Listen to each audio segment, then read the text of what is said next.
Tonight, the vice presidential candidates face off in what is likely the last debate of the campaign.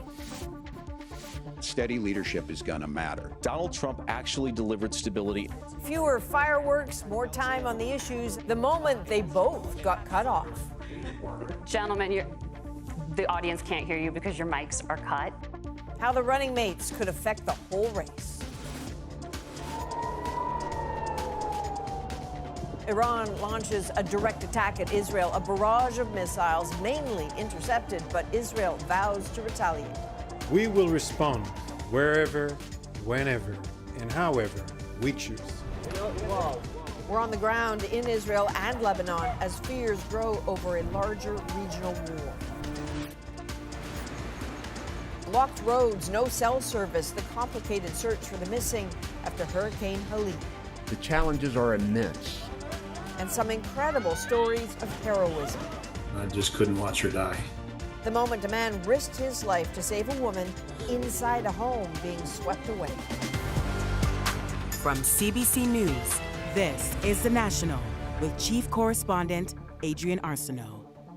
Thanks for joining us. A very different tone tonight in the U.S. campaign than all have become used to. The U.S. vice presidential debate was defined by civility and a lot of substantive policy discussion. Republican candidate J.D. Vance and Democratic candidate Tim Walz faced off in New York. The very first question about the conflict between Iran and Israel. With that, they were off and running with just 5 weeks to go before the U.S. election. Chris Reyes is inside the CBS News Broadcast Center in New York, where that debate was held. Chris, some major issues tackled here, including, as we mentioned, Israel and Iran. Yeah, that first question put directly to both candidates. Would either of them support Israel launching a preemptive strike against Iran? No surprise, neither candidate answered that directly. This is one of the most divisive issues in this campaign. They had to stay on message, so instead they used the time to attack each other's running mate and to talk about the need for strong leadership.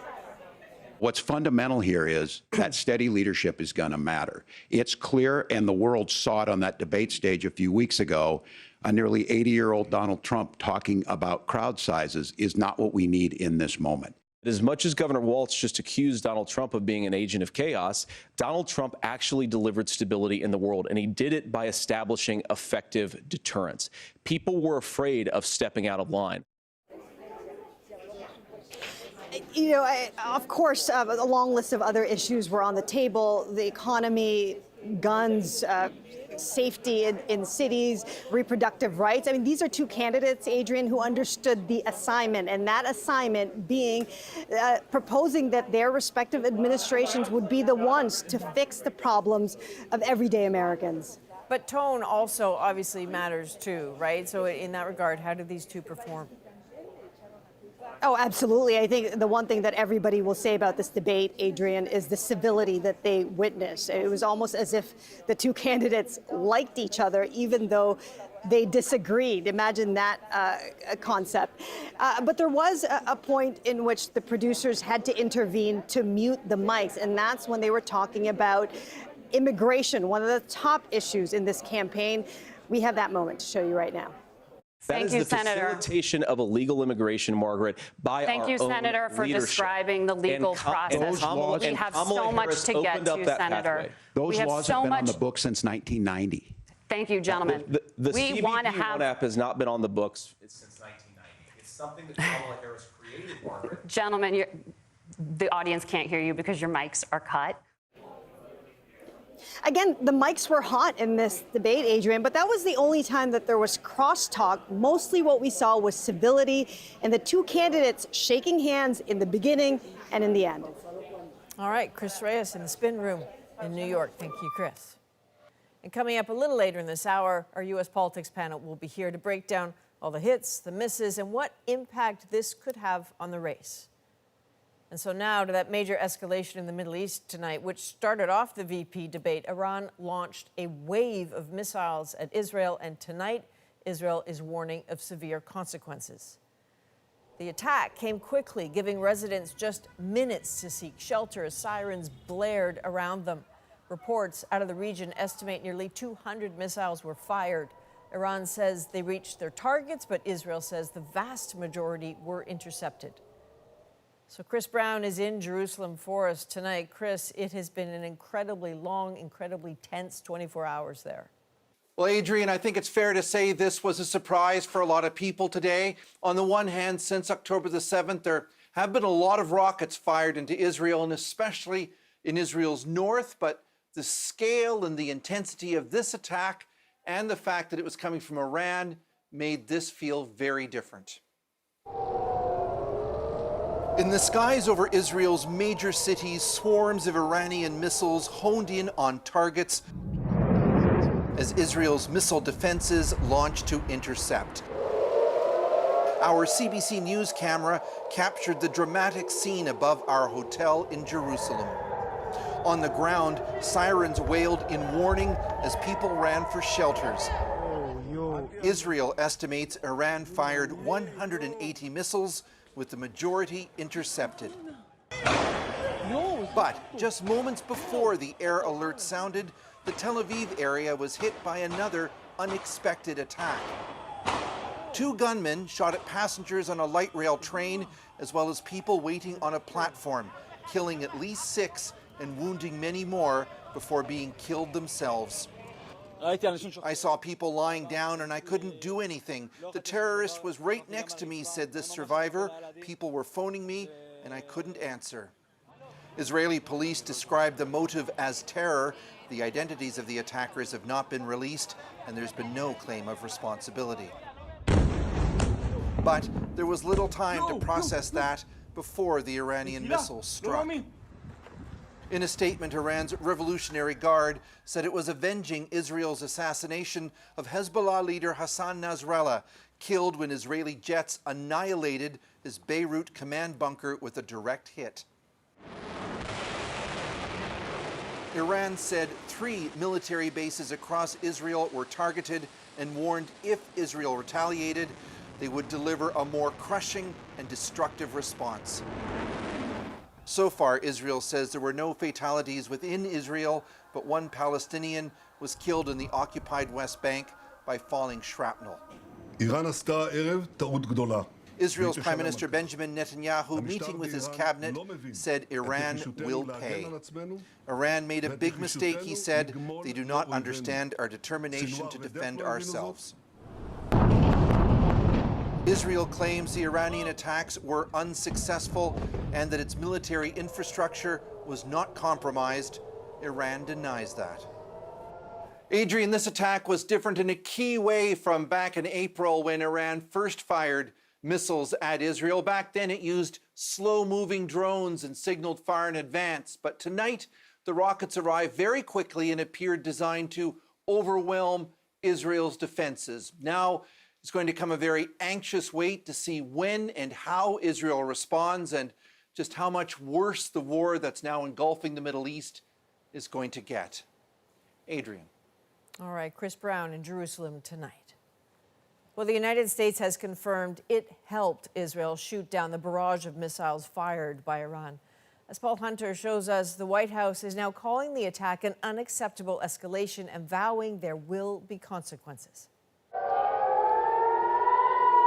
No sooner had the sirens in Israel sounded than the questions began for its fiercest global ally, the U.S. How might it respond?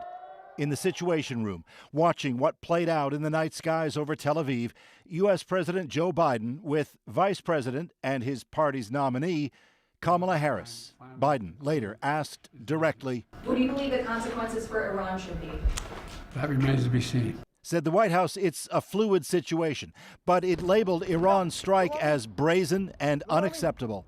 This is a significant escalation by Iran. National Security Advisor Jake Sullivan underlined U.S. forces targeted Iranian missiles with interceptors fired from U.S. naval destroyers. And earlier this week, it announced it's sending more troops to the region, along with fighter jets and other warplanes. We have made clear that there will be consequences, severe consequences for this attack, and we will work with Israel to make that the case. What those consequences look like play into the concern that a broader war may now break out in the Middle East and that the U.S. will be drawn into it. Kamala Harris underlining her view on Iran's strike. I condemn this attack unequivocally, and we will continue to work with our allies and partners to disrupt Iran's aggressive behavior and hold them accountable. While at a rally in Milwaukee, Republican nominee for the White House, Donald Trump, weighed in this way. I've been talking about World War III for a long time, and I don't want to make predictions because the predictions always come true. We're not going to make, but they are very close to global catastrophe. The White House says it's monitoring the situation minute by minute and is consulting closely with Israel on next steps. But Biden himself emphasized he remains fully supportive of Israel. Paul Hunter, CBC News, Washington. In Lebanon, Iran's decision to take a direct shot at Israel led some to celebrate in the streets. Margaret Evans is in Beirut tonight with the reaction and the state of Israel's ground operation in the south of Lebanon. Hezbollah supporters here in Lebanon have been waiting for Iran to take action against Israel to avenge the death of Hassan Nasrallah in an airstrike on Friday. And when it did, there was celebratory gunfire in the streets of some Beirut neighborhoods, even fireworks. Not everyone in Lebanon supports Hezbollah. Some blame the militant group for dragging Lebanon into a war they say it can ill afford. The conflict escalated another notch overnight when Israeli troops crossed the border into Lebanon to conduct what they described as a limited ground operation targeting Hezbollah infrastructure near the border. Now, the Israeli military says it isn't the first time Israeli troops have crossed into Lebanon during this conflict. We did dozens of operations, and those operations are the one that gave us the intelligence, how to act now and how to dismantle all those capabilities and infrastructures. The Israeli military also warned residents from about 30 villages in southern Lebanon to leave immediately and move north. They join an estimated 1 million people already displaced inside Lebanon, according to the Lebanese government, straining resources and adding to the growing sense of fear and chaos inside the country. Some Lebanese say they hope Iran's intervention will draw Israel's attention away from Lebanon and give people some respite. That's unlikely. Israeli airstrikes continue here in Beirut and in other parts of the country, and Hezbollah insists it's ready to fight Israel on the ground, despite the loss of so many of its senior commanders. Margaret Evans, CBC News, Beirut. Once again, Canada's Foreign Affairs Minister is warning Canadians in Lebanon to get out now, this time adding some of the seats the government has secured on flights aren't being filled. Melanie Joly says only half of those contacted by the government about available flights have accepted a seat. So far, Global Affairs Canada says about 300 Canadians have left using its assistance.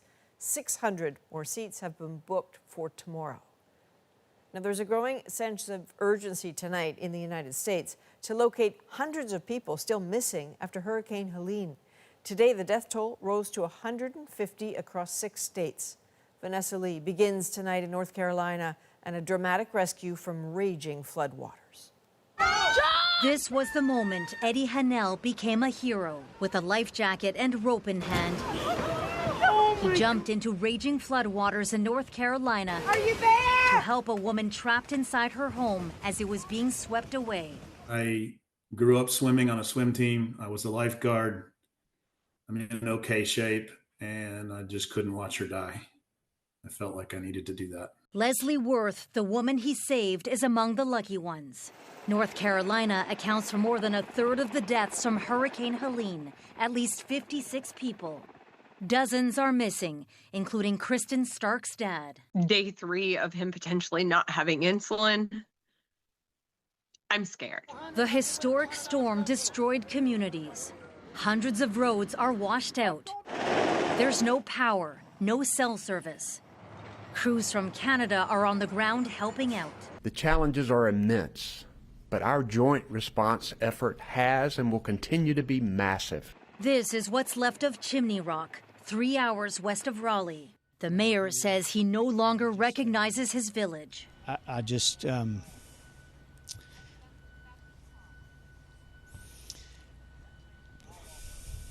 it's just hard to comprehend it. A number? U.S. President Joe Biden is set to travel to the region tomorrow. My top priority is to ensure the communities devastated by this hurricane get the help and support they need as quickly as possible.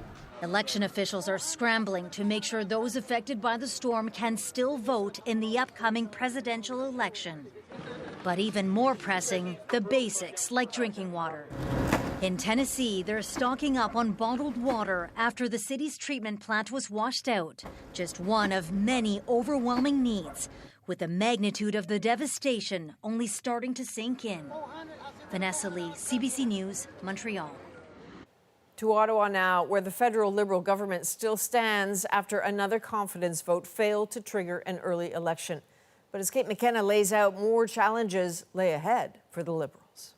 Monsieur Duclos. Ms. Freeland. Another reprieve for the federal Liberals. Je déclare la motion rejetée. A second Conservative confidence motion fails to topple the government, but more trouble for the Liberals on the horizon. There's nothing to negotiate. Bloc Québécois leader Yves-François Blanchet demanding the government pass 2 bloc bills or else. You do this before October 29th, or we negotiate with other opposition parties to have the government fall. As Bloc supporters rallied on Parliament Hill, Blanchet pushed to increase old age security for seniors under 75 by 10%. Some seniors say they need the boost. Especially during the last few years with the inflation, COVID, and a lot of old people had severe economic problems. They're trying to survive. The bill would cost about $3 billion annually, affecting 4 million seniors, including 1 million in Quebec.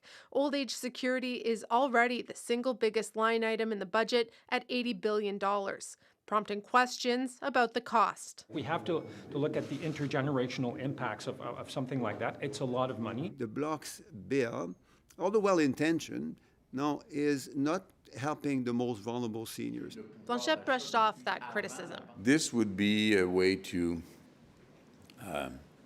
distract attention from the right issue here.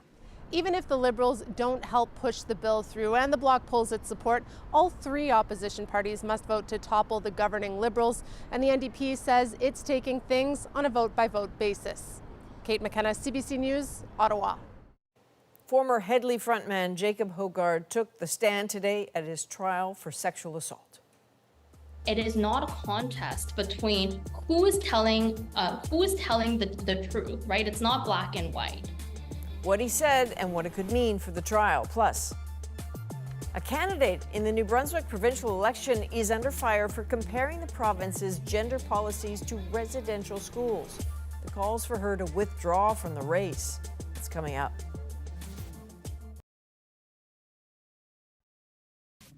The wall of silence has now been broken, and victims are coming forward. A lawyer representing some 120 accusers says they are set to file suit against Sean Diddy Combs, alleging sexual abuse. Half are male, half are female. The lawyer claims one as young as 9 years old at the time of the alleged attack. Combs is currently in a Brooklyn jail after being denied bail. He's pleaded not guilty to a slew of sex trafficking and other charges. And former Headley frontman Jacob Hoggard testified in his own defense today at a sexual assault trial. And as Thomas Daigle tells us on the stand, Hoggard described the sexual encounter very differently than his accuser. Jacob Hoggard spoke clearly and confidently, testifying that what his accuser described as rape was, in his view, memorable and consensual sex. That night, 8 years ago in northeastern Ontario, began with this Headley concert. As Hoggard sang on stage, the 19-year-old woman watched on. He testified that later at an outdoor after-party, he spotted the woman, who can't be identified, found her attractive, and struck up a flirty conversation. The singer said he invited her back to his motel room, where he played songs on his guitar. They chatted, kissed, and had sex on the bed, he said, and then again in the shower. "Did you rape this woman?" Hoggard's defense lawyer asked him. "No," he replied. Did you touch her sexually in any way without her consent? The lawyer asked. No, he repeated, later saying she was as into it as I was. Just last week at this courthouse, the complainant told a much different story. Fighting back tears, she testified that Hoggard pinned her down, choked her, and called her a dirty little pig, all of which he denies. It is not a contest between who is telling the truth, right? It's not black and white. If the jury believes the accused, that's the end of the story. Hoggard's defense lawyer, Megan Savard, told the jury prosecutors failed to prove the sex was non-consensual. Court heard at the time of the encounter, Hoggard and his now wife Rebecca were in the midst of a short-lived breakup. He was single and hoping for the temporary intimacy, comfort, and connection of a one-night stand, Savard told the jury. And that's what happened. Hoggard has pleaded not guilty to one count of sexual assault. Crown prosecutors called the complainant as their only witness. Now Hoggard's lawyers plan on calling at least 2 more to testify in his defense. Thomas Daigle, CBC News, Toronto. A progressive Conservative candidate in New Brunswick is facing calls to drop out of the election campaign. The comment she made comparing gender identity policies to residential schools. That's next. On behalf of the entire Biden family and the American people, happy 100th birthday. President Joe Biden and 3 former presidents, including Barack Obama, today celebrated Jimmy Carter's 100th birthday in a joint video message. The 39th U.S. president is the oldest and longest living in American history. At the White House, a special sign in his honor. Since last year, Carter has been in hospice care at his home in Georgia. Thank you very much, everybody, and let's hit the campaign trail. And that is Saskatchewan Party leader Scott Moe launching a provincial election. His party is seeking a 5th straight majority. NDP leader Carl Lebec is looking to break that streak. Voters there head to the polls on October 28th.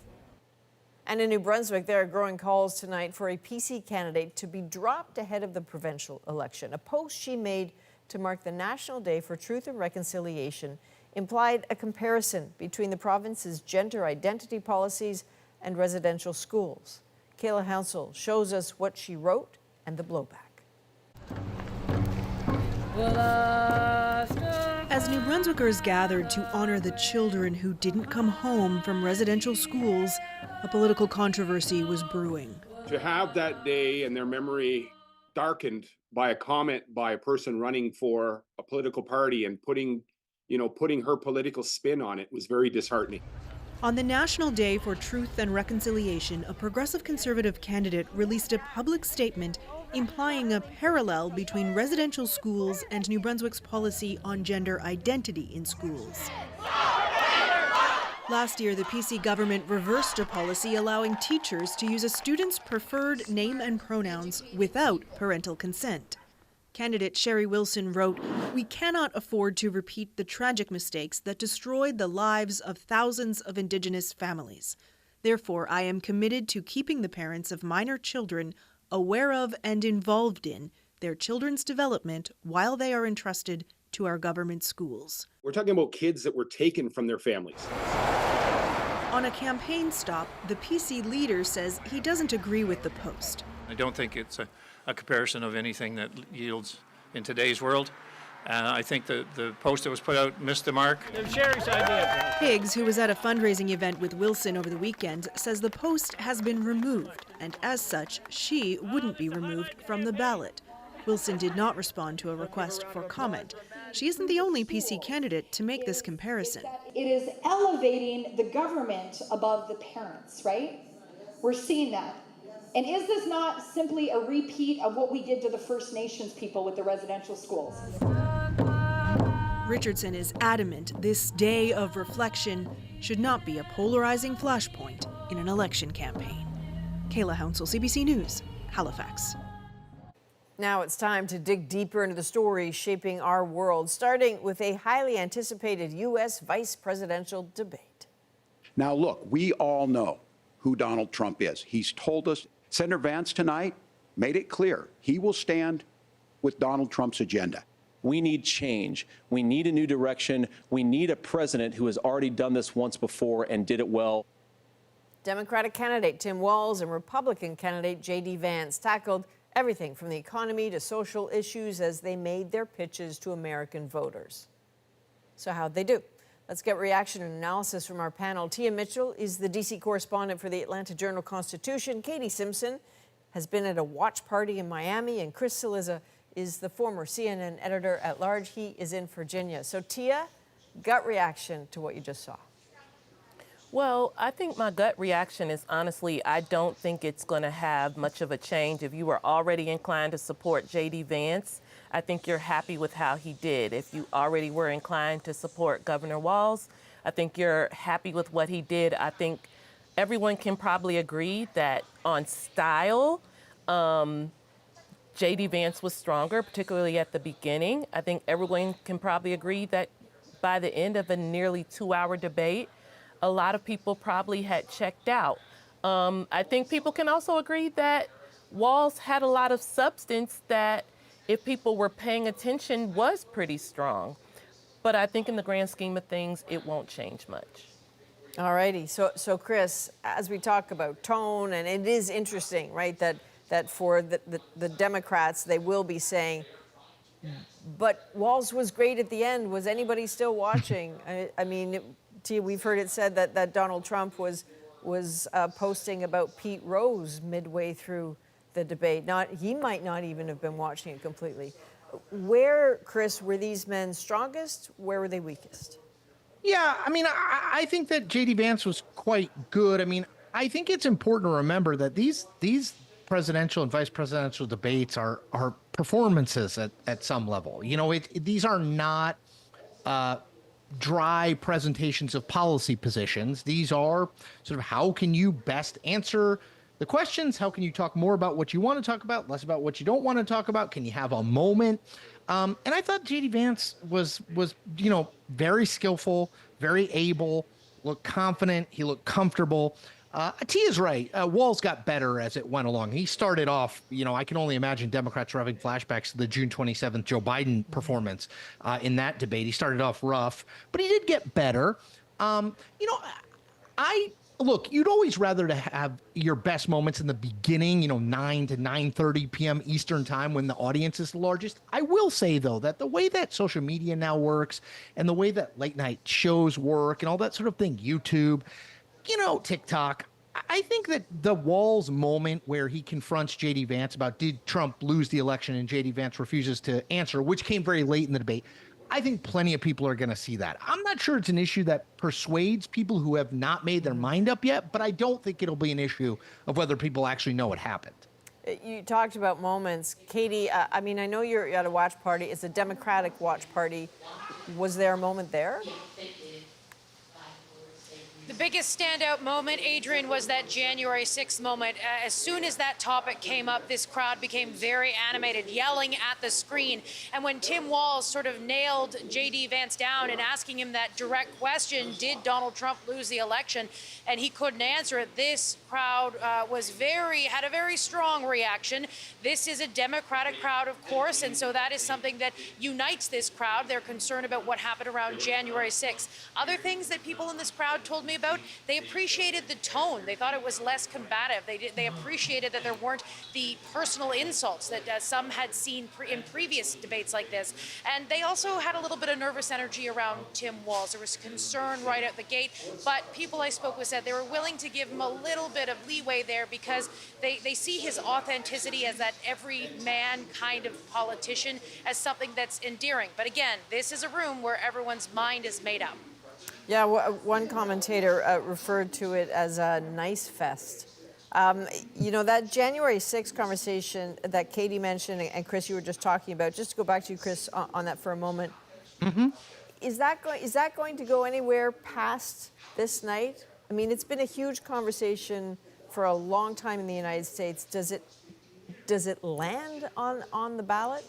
So, politically speaking, I think the answer to that is no. I think if the 2020 Donald Trump's false claims that the 2020 election were stolen and January 6th were a and are a critical issue to you, you're already voting for Kamala Harris, and you were long before tonight's debate.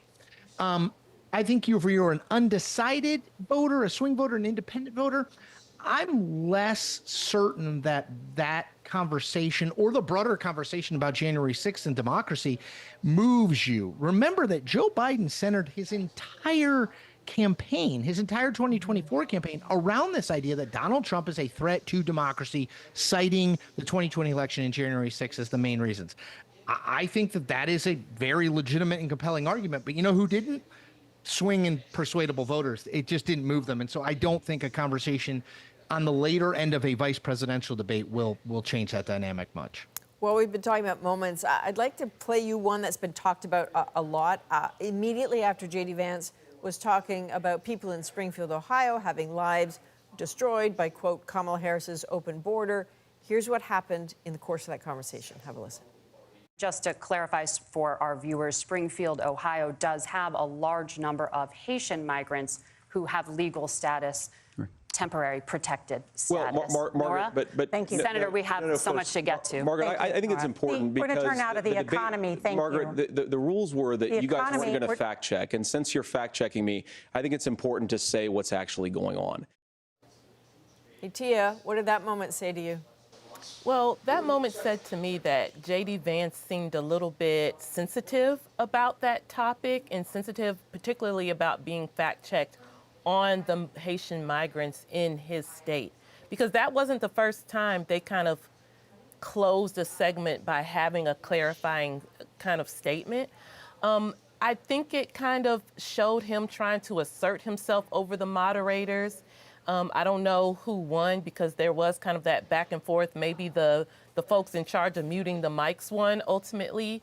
I think it is, another one of those moments that might be passed around in videos and on TikTok. Mm-hmm.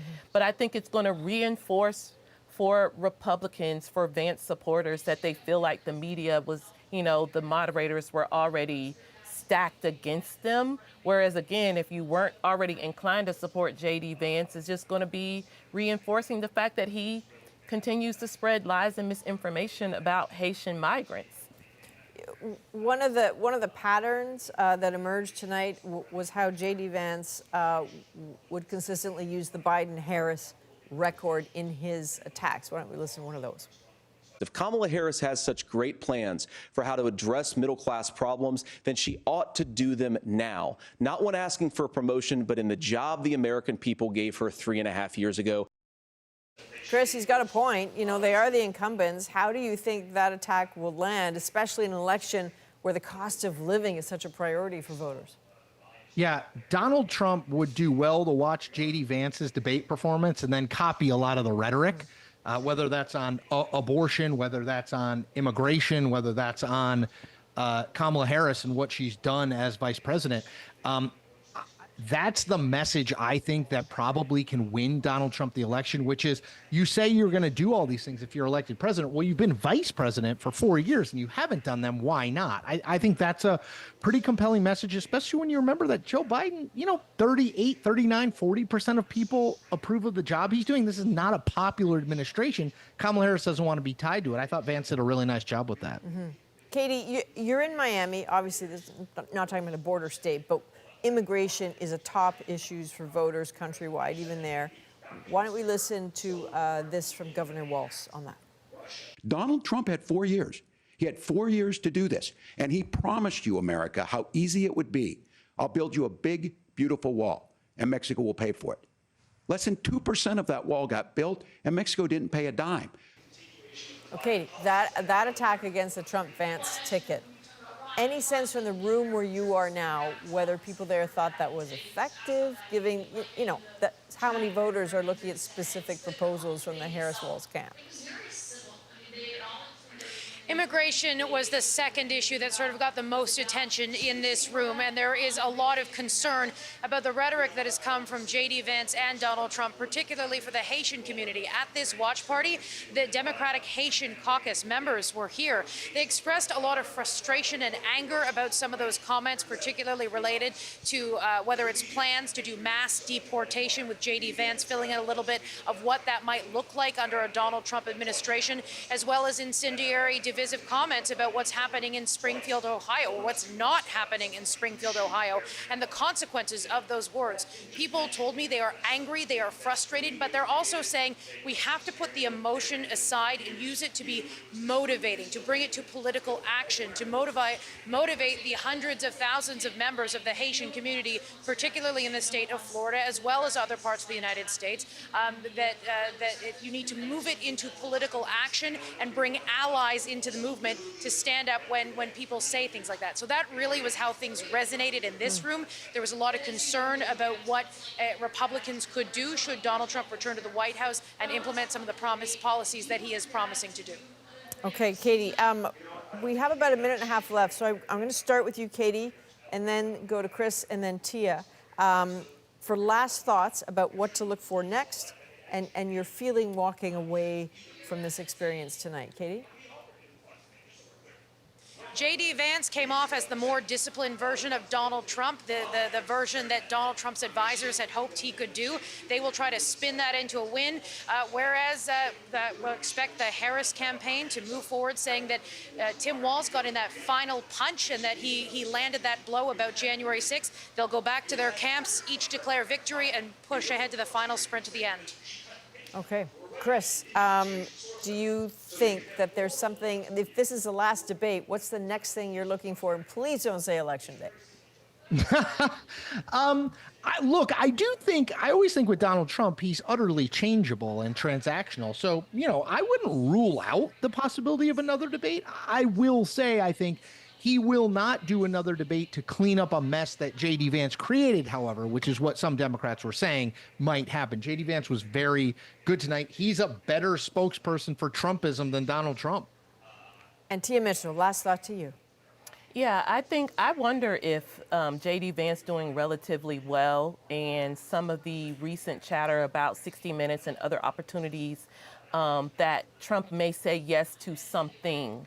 But I think, honestly, there's so much on the plate of not just the candidates, but the Biden-Harris administration. So they're going to have to focus on, the substance of what's on their plate in the coming days. All right. Tia Mitchell, Katie Simpson, Chris Cillizza, thank you all.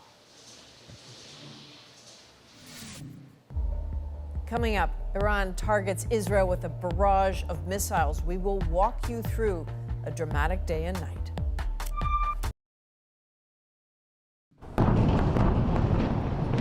The timing of Iran's missile attack wasn't certain, but a retaliation was expected. Now, though, there's a real unknown. What happens next? Ellen Morrow has been following this. Ellen, Iran had vowed retaliation for the killing of Nasrallah. What do we know about how that all played out today, timeline-wise? Well, the first indication that an attack was imminent came from an unnamed White House official this morning. That set off preparations inside Israel itself, and just a few hours later, the barrage began. Nearly 200 ballistic missiles fired by Iran screamed through the night sky over Israel. Air raid sirens blared across the country as millions of Israelis scrambled into bomb shelters. While Israel says most of the missiles were intercepted by its air defenses with U.S. help, it isn't clear yet what damage may have been inflicted. The attack is raising further fears of a worsening regional war in the Middle East. Israel's prime minister promised a response. Iran made a big mistake, said Benjamin Netanyahu, and it will pay for it. This is a very consequential time, so none of us should underestimate what is happening right now. Iran said the attack was in retaliation for a series of recent Israeli strikes, including the killing of Hezbollah leader Hassan Nasrallah in Beirut just days ago, and the July assassination of Hamas political leader Ismail Haniyeh in Tehran. Both Hezbollah and Hamas are part of Iran's so-called axis of resistance against Israel. Hezbollah has been in Israel's crosshairs for weeks, with strikes across Lebanon targeting Iran's most powerful proxy. The investments that Iran has made into Hezbollah ranges in the high hundreds of millions and maybe close to $1 billion. It's the second time in months that Iran and Israel's decades-long shadow war has exploded into the open. In April, Iran launched its first direct missile attack on Israel after an Israeli strike on an Iranian consulate building in Syria. That barrage was similar in size to this latest one, but there was more warning. This is a very different attack from what the Iranians attempted on the night of April 13th. That time they used mostly slower drones and cruise missiles. This time they used high-speed ballistic missiles in order to give Israel less time to react and less ability to shoot it down. Now the wait for Israel's response. After the April attack, Israel hit back with a surgical strike. But a former Israeli general expects Israel to be more aggressive now, perhaps even targeting Iran's nuclear program. Unfortunately, Iran decided to attack for the second time Israel. And Israel this time is not going to stay quiet. Also, there will be a big surprise of what Israel can do in Iran. The day before the attack, Netanyahu issued this warning to Tehran. There is nowhere in the Middle East Israel cannot reach. There's nowhere we will not go to protect our people and protect our country. All of it leaving the region even more on edge. Nobody knows. Nobody knows how this ends, but it's dangerous. Yeah, this is a dangerous moment in a year of dangerous moments. What are analysts telling you they are most concerned about? Well, Adrienne, the fear now is what could happen once you're in this dangerous cycle of tit for tat. Israel says it will respond at a time and place of its choosing. Iran says that if Israel does, it will hit back again. Now, many analysts say they don't believe Iran wants an all-out war with Israel, but the question is, did it miscalculate with its strikes today? Ellen Morrow, thank you. You're welcome. We'll have more ahead. Our moment is up next.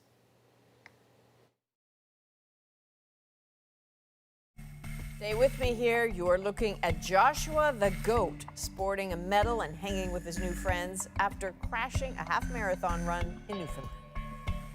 So Joshua belongs apparently to a local pumpkin patch, but that did not stop him from breaking loose, taking to the trails. Tonight, Joshua's glory makes our moment. Chitter chatter started about how there had been a goat that had kind of joined in on the race. I was asked to, volunteer and participate at the finish line for the marathon. My job essentially was to present the medals to the runners as they crossed through. We come to find out basically that Joshua had joined in on the race probably around the 9K mark on the trailway, and it actually ran probably 4.5, 5 kilometers with the runners down through the trails and whatnot. So then the owners essentially kind of caught him, I guess, and brought him down to the finish line, at which point then we awarded him with his medal. Well, I mean, who don't love animals? And especially like when it comes to, Joshua specifically, I mean, he's fairly known in this particular area because of the pumpkin patch. There's yoga with goats, and sure, why not have goats running with you as well? I think it's awesome. I mean, why not? And here's something I never thought I'd actually say. Joshua the goat will be dropping the puck at a Conception Bay South Renegades hockey game next week. So that's something to do. From all of us here at The National, thank you for being with us. You can watch anywhere, anytime on the free CBC News app and subscribe to The National's YouTube channel. I'm Adrienne Arsenault. Take care.